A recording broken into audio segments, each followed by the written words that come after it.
Today has kind of been a day that somehow every single person has decided to release music. Like everyone and their mothers has a comeback out today for some goddamn reason.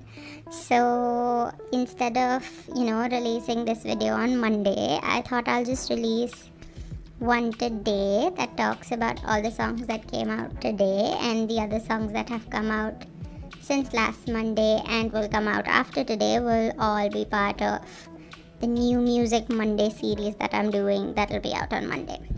So let's talk about the first artist that released music today, which was TXT.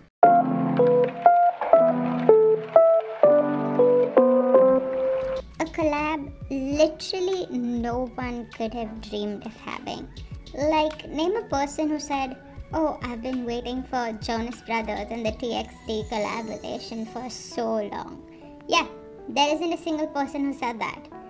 But however random it is, it's been pretty iconic if you ask me. I mean, getting one of the biggest boy bands of their time to collaborate with who is essentially one of the biggest boy bands of the fourth generation is pretty iconic, right?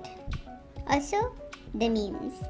Oh, the memes that have come out of this whole thing, especially the whole Kevin Young one, is just genius. It's just genius. But for the song itself, I don't know how to put this, but it lacks this wow factor to it, if that makes sense. There isn't any, unique beat to it, or catchy chorus, or a powerful vocal performance. It just doesn't leave you impressed, especially with the competition that it has on releasing the song on this day.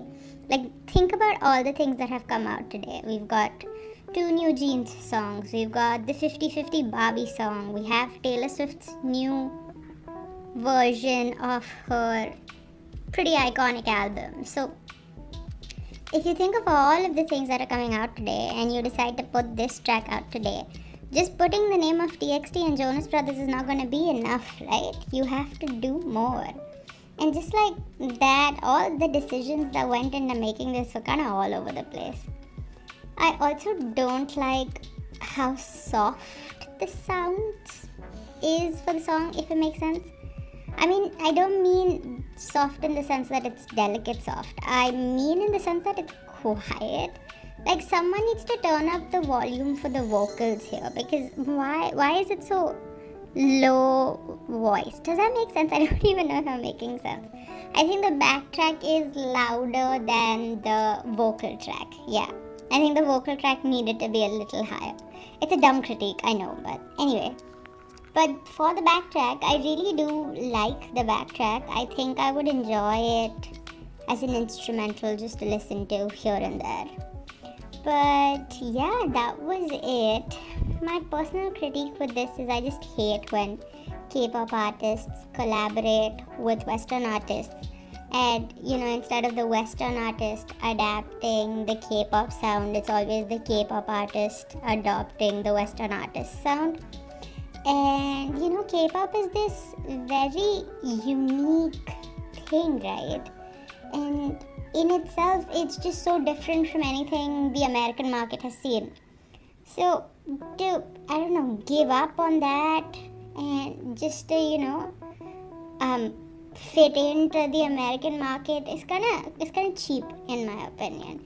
TXT honestly has one of the best discographies of the fourth generation. Like, why do you have them making generic white boy music? This is the same mistake Hype did with BTS's English releases, and they did well because, BTS is BTS and their fans are now officially proven to be one of the most loyal fan base there is, so they will listen to anything that they put out.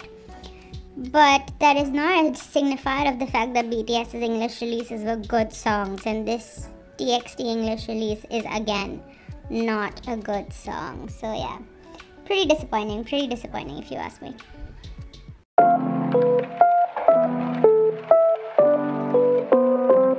Okay, now let's talk about NewJeans. So they came out with 2 songs. First one's called NewJeans, Yeah, it's like the same name of the group, but there's a difference. There's a gap in between the words, and I don't know if that's important to you, but that's very important to me. And the second one is called Super Shy. Let's talk about NewJeans with a gap first. This is the one that was made in collaboration with the Powerpuff Girls and why? You know, none of these kids were even around when Powerpuff Girls were at their peak. Like, they were literal babies. I don't understand what I'm supposed to do with the NewJeans and Powerpuff Girls collaboration. Is there like a NewJeans member who's going to be acting in the new Powerpuff Girls movie or something? What's happening? Why is this collaboration here? It makes no sense to me. I think it was done largely to, like, one, definitely nostalgia bait people into checking out this song, and two, to be able to compete with 50/50 and their Barbie partnership, because aside from these two reasons, there's no sense for this collaboration to exist.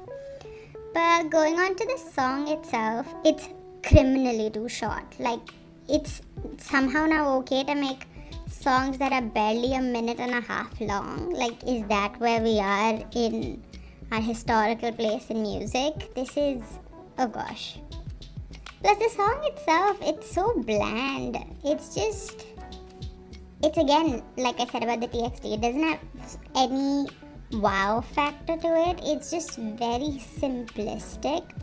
Something I've noticed in particular about NewJeans' music is that it relies more on the backtrack than the members' vocals to actually shine. Like, the song doesn't rely on them singing to be good. It relies on the backtrack to be good, which is, I don't know, maybe that's their whole thing, but it's not something that sits well with me.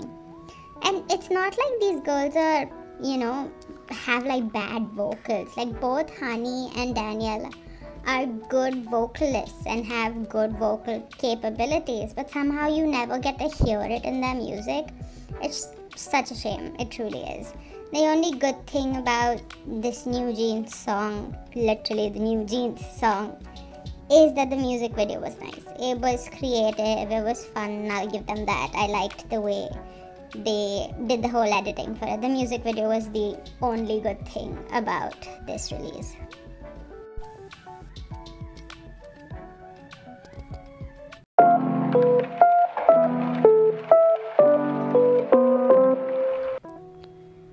Then let's talk about the second song, Super Shy. It's another NewJeans song about a boy.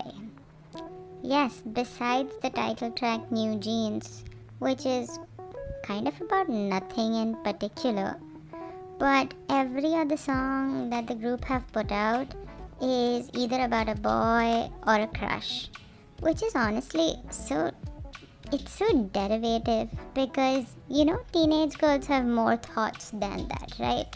You do know that, right, Hybe? I'm just wondering if that's all you think teenage girls think about. Anyway, Danielle has both writing and composition credits for this song, which is always a good thing to see with female K-pop idols, to get opportunities to do the same. So that's nice.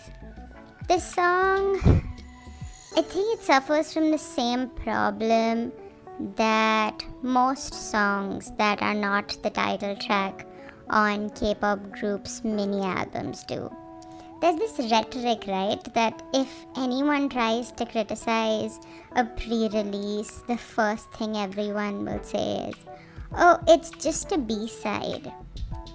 Okay, and so B-side should not be good, a B-side should be generic, a B-side should not have any effort been put into it.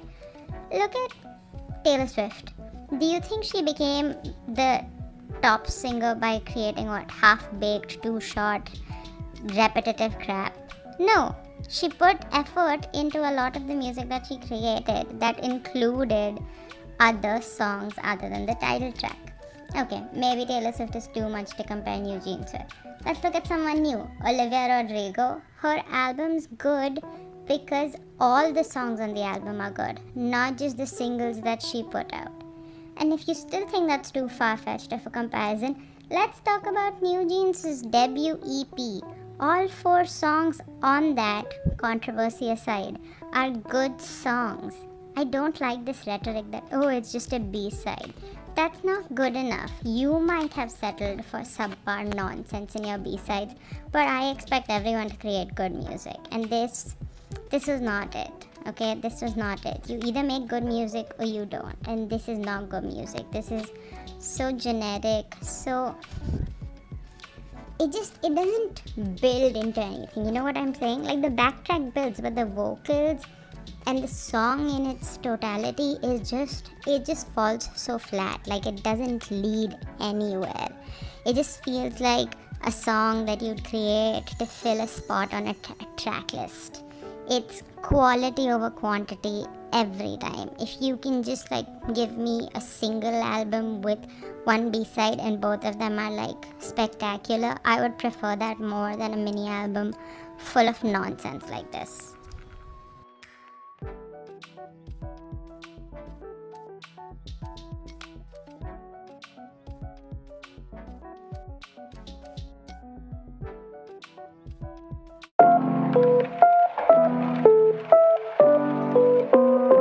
Now finally, let's talk about 50/50.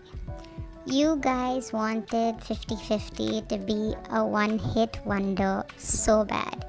You wanted them to flop so bad, you wanted them to be forgotten, but no, they are on a roller coaster that only goes up because this song is genuinely the best song on the Barbie album so far. It's the best song released today. It's the best song that will be released this summer. No one, and I mean no one, is doing it like them. You can make all your payola accusations like your fave doesn't do that. You can make them out to be villains as they battle for basic human rights in a company that has a history of mistreating its artists. You can try to do all of that and they will still be the best because talent always wins. I'm making a whole video about the whole legal battle and all the other stuff surrounding it, so I'm not going to talk about that too much. But honestly, this ends in 2 ways for them, right? Either they continue with their current company if they're not able to get their lawsuit passed and continue to make the good music that they're doing, or they are able to leave their company and join either the Givers or Warner Music Korea, who's been trying to poach them allegedly, and make good music there. Either way, they're going to continue on this trajectory whether you like it or not, and your faves are not going to be able to keep up with them. Because imagine being like a big 4 company and having the budget that you have and having the contacts that you have and still not being able to do it like them. Like, this is what aespa wanted to be. This is what every hype artist dreams to be. Yet they're nowhere close. Nowhere close. 50/50 is winning whether you like it or not.